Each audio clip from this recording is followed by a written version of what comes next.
Kami dito sa NBI, ako, mga ahente ko, malinis ang konsensya namin.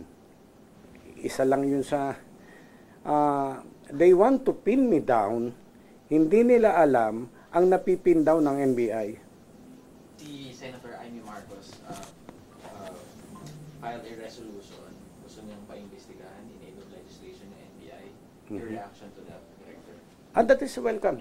Welcome sa akin yun. Alam nyo, yun nga, yun yung lumabas sa bilyonaryo, na accusing me, hinahanap yung fund daw ng Pogo sa raids. Hinahanap yung mga kotse. Jesus Mariosep.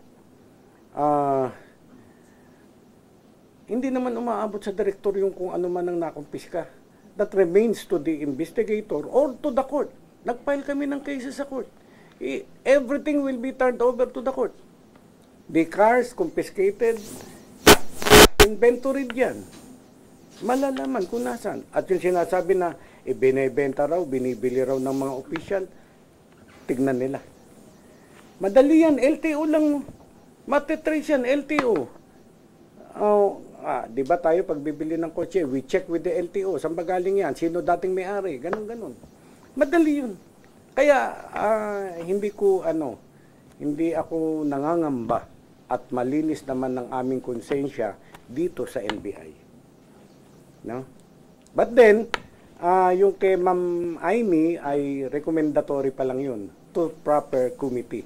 So, let's just wait kung papatulan ng whatever appropriate committee ang mag-iimbestiga.